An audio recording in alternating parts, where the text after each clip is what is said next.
Hi everyone, I'm Rincey and this is Rincey Reads. Today I'm going to be talking about The Golden Spoon by Jessa Maxwell. This is a mystery book that takes place on the set of a TV show called Bake Week, which is basically the Great British Bake Off, but it takes place in Vermont instead of the United Kingdom. This show has been hosted by this woman named Betsy Martin, who is considered America's grandmother when it comes to like cookbooks and baking and all of these different things. And she hosts this show that takes place on her like house, like the estate that she grew up in Vermont, called Grafton. The show takes place over the course of the week, and every day there is a different themed bake that happens similar to Bake Off, but it's just one day versus, a weekend or multiple days and things like that. However, this year there have been a decent amount of changes that happened. First, Betsy Martin is getting a co-host, which she doesn't enjoy, and you start to learn about a lot of different conflicts and secrets that are taking place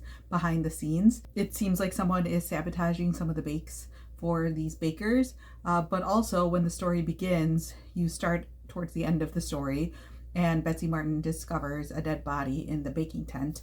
And then you kind of flash back to the beginning of the week when all the contestants and everyone are showing up, and it goes through the week leading up to the murder as you try to figure out what exactly is happening here. So this is a book that I've had on my radar for a little bit now. I've heard like mixed things about it, but as someone who enjoys mysteries and also really enjoys the Great British Bake Off, I was like, this feels like it would have been a fun book to read. And that's exactly how I would describe it. Like, this is 100% to like a fun, like, don't have to think too hard, vacation airplane type of book. Like, I sped through this pretty quickly. So if you're someone who likes like really dark, twisty thrillers, like this is not that book.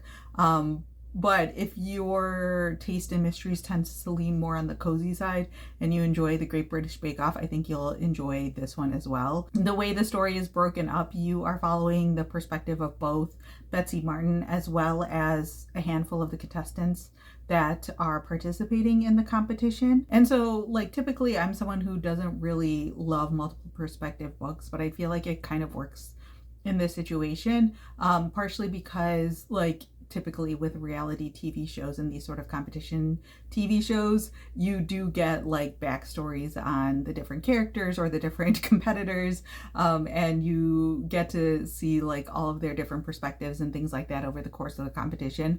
And this kind of does a similar thing as well. So like the multiple perspectives make sense. It also makes sense from the mystery point of view of trying to figure out who is sabotaging all of these bakes and who murdered the person who died and stuff like that. So you're getting like little tidbits of like potential motives from lots of different people, which, as a reader is fun because you're trying to figure out, or at least I always like to try to figure out along with everyone else, what exactly was going on here. So there are, I think, 5 contestants.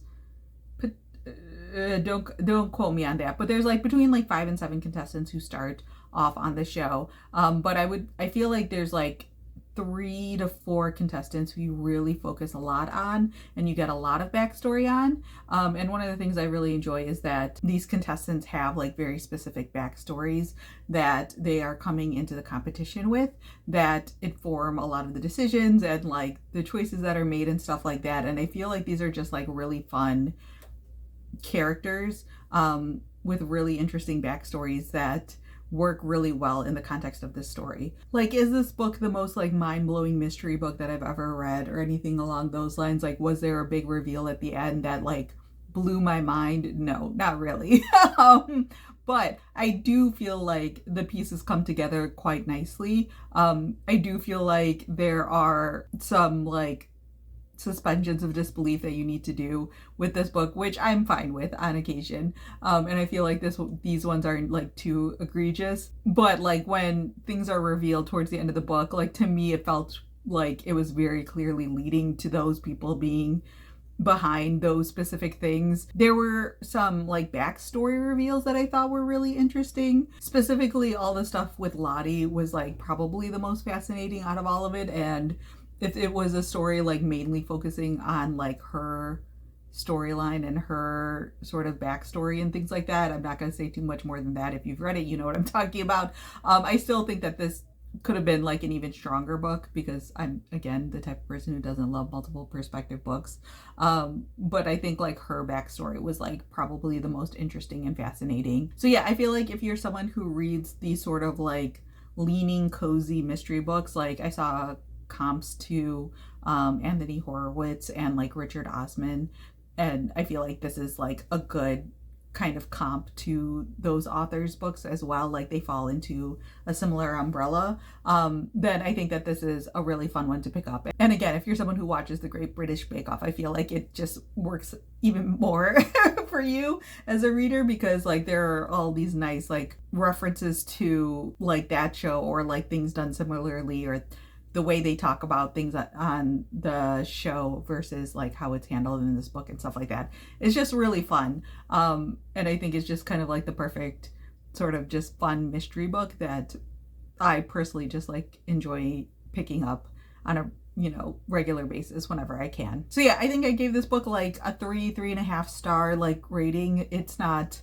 my favorite mystery book ever, but I had a really fun time with it and like read it really quickly. It's, again, a really good, like, in my opinion, like, vacation read and stuff like that, especially with holidays coming up and people potentially having time off and stuff like that. Like, this is a book that would be perfect for just a night when you're sitting under a blanket and just have the free time to just zoom through a mystery book. So yeah, those are all of my thoughts on The Golden Spoon. Let me know down in the comments below if you read this book, what your thoughts were on it. Or if you have any questions, feel free to leave that down in the comment section as well. So yeah, that's all I have for now, and thanks for watching.